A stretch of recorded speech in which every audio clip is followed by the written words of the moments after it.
We live, baby. So, let y'all come in, but y'all get straight to it. I was chilling and I literally was just thinking about all the things we needed for the garden. And I'm like reading the book and all the potential herbs and vegetables and whatnot that are viable. And I'm saying garlic, garlic. And I always knew since like coming up, my nerdy ass with the vampires and whatnot, how like garlic was powerful. But I literally was thinking about it, and then I get a call from Mary, and Mary's like, dude, you're not gonna believe this. So she tells me she found garlic. And I'm thinking like the garlic greens, because we've been found the garlic greens before. And I did the last show I did was on the garlic greens. I made the wrap with them, the wild garlic greens. So she says, no, garlic, like the clove. So I'm like, what? I go over there and it's this thing right here, right? And it's literally the strongest garlic I've had. And it's wild. And it was right by our garden. So we got a garden. We got a garlic garden now. So we experimented with it and tasted, but looked it up and seen that this flower thing right here, that's how she recognized it. She was like, what are those? And then she investigated and dug it up. But this flower thing, like you're supposed to cut it before it gets too big. And then the roots, which is this garlic, will continue to get bigger. So this is one that was kind of premature, but it's still pretty strong. So I'm gonna cook with it. I'm gonna make this spaghetti sauce for it. But yeah, foraging is important. So we got the garden growing, but we also got to recognize what we have in our surroundings. So to take advantage of those things. And it's crazy how nature will always provide. So I'm thankful we found the garlic. We're gonna figure out how to cultivate it more and grow it more. I'm about to use it now. This is strong, so it's about to make the spaghetti sauce fire. So with the foraging, definitely got to look into that and figuring out what's around you and what you can make useful because they got the fake meat going around, and it's FDA approved now. So you're not going to be able to tell. I mean, they might make them put it on the package, but I doubt it because they've been using meat glue, and with the meat glue, that's how they like stretch steak and all that stuff. They'll like add some glue stuff and mix it all together and remix it, step on it and put it on the block, and boom, you got more steak or whatever. So with the fake meat, and we already got the GMO vegetables, we just got to be mindful of what we're consuming. So take advantage of what's around you, right? So I'm about to rinse this off. Yeah, let me show y'all what this fake meat stuff is about. And I'm gonna treat this just like a regular garlic clove. Cut it with that tough. So I'm gonna cut it off, crush it, and mince it, and I'm gonna start the base of my spaghetti.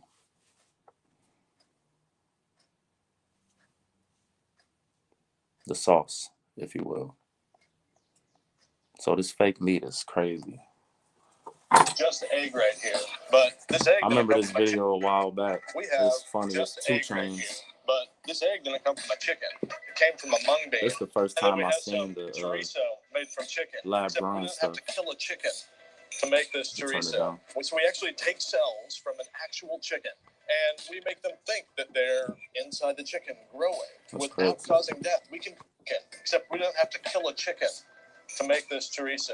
So we actually take cells from an actual chicken and we make them think that they're inside the chicken growing without causing death. We can create actual meat. So we're going to get started on this omelet here. Is that real butter? This is real butter. No real butter.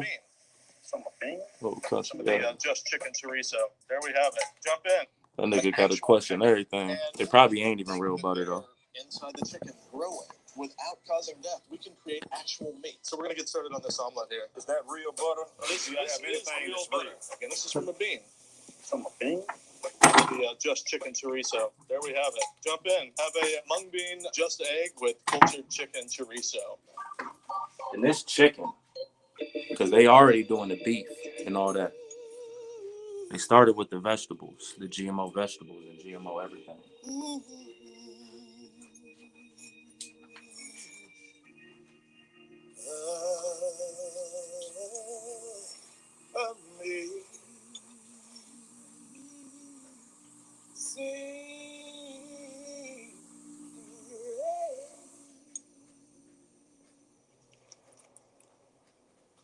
You kind of just dissolve in your mouth.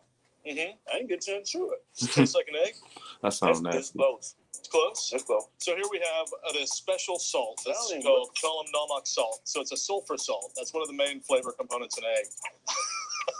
Perfect. Yeah, salt bait. Don't try to take that one. We've been eating fake eggs too. Everything been fake for a while. Really working to get the cost down to where we can. They've been finessing us getting this meat off, but it's illegal now. Like, so it ain't no more finesse. They just gonna push it on us. Boy, they're cloning some chicken.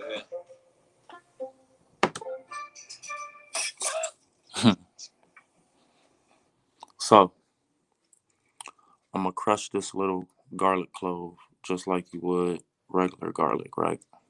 Then I'm gonna mince it, and I'm gonna cook it with some of my herbs and some butter. Start my base for my spaghetti sauce. I got some roasted crushed tomatoes to add to it too.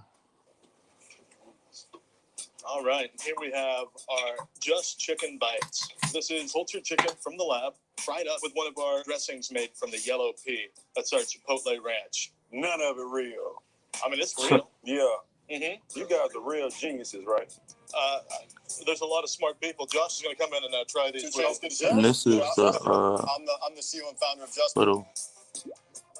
Get that bitch on camera. There we go. Garlic. You need a to little taste baby the chicken, garlic. but I want you to understand, this chicken Very is pungent. not dead.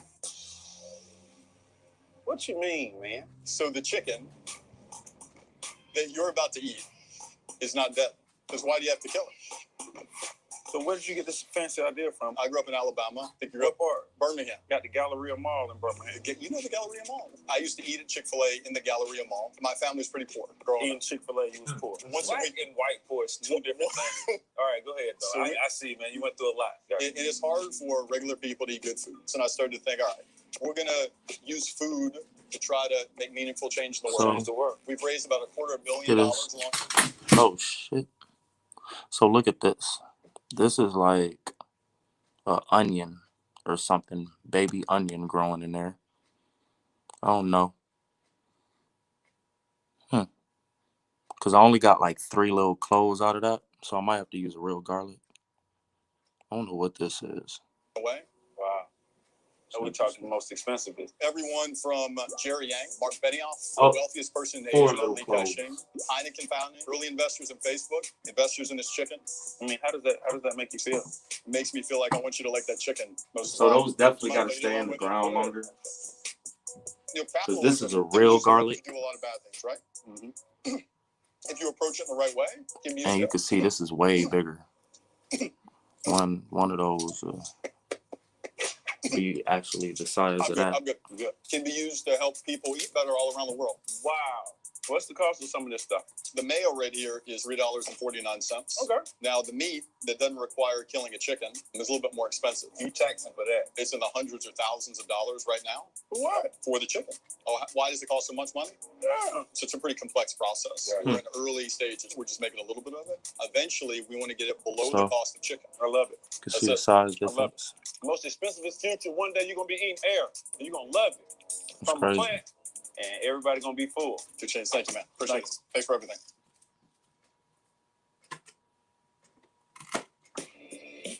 It crunches up pretty good though, still. So we're gonna try to mince it. It's kind of hard exterior.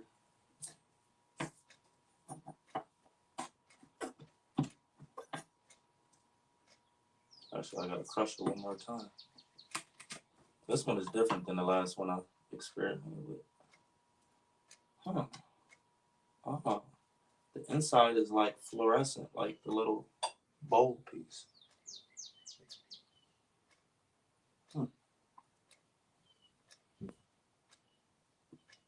I don't think we use them.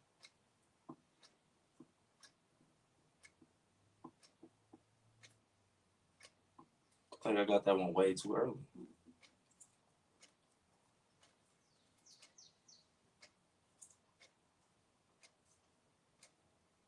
Yeah, they're all like fluorescent. Because you can see this garlic is regular. So, alright. Well, now I know. I said in the earlier part of the video, I probably got it out the ground too early. So, I'm thinking when that flower comes up, or before it comes up, you're gonna cut it to encourage that root to keep growing. Well, now I know. Learn something new every day. But yeah, that's crazy. They growing the lab grown chicken.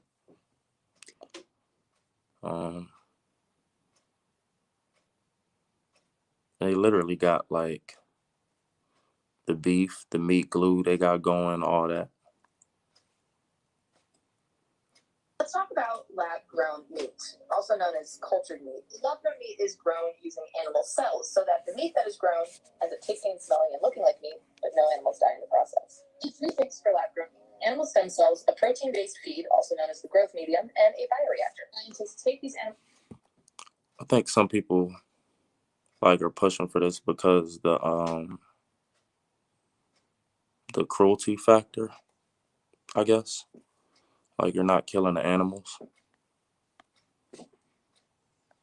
Stem cells from the animal under anesthesia, and then the animal can wake up and walk away, no problem. Inside the growth medium, the cells have developed muscle and tissue, and then the scientists will harvest the cells and mix in some other additives to perfect the texture. Maybe you're kind of squirming in your seat right now. One of the leading arguments is that lab-grown meat is going to introduce less desirable ingredients into our meat. On the flippity flop, conventionally farmed factory farmed meat is pumped chock full with antibiotics. In the U.S., 80% of antibiotics are used to promote animal growth and prevent infection from the horrible living conditions. Hormones. A life cycle assessment found that making 2,200 pounds of lab-grown meat uses up to 25% less energy, reduces emissions by 96%, uses 99% less land, and 96% less water. Would you try lab-grown meat, especially vegans? That's fair points, but I'm just not fucking with no meat then. I'm not eating that shit unless it's farm raised. So that's the goal, to get farm to table. And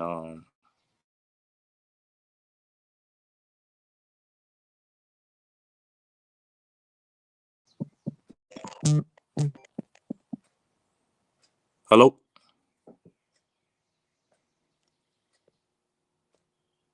Hello?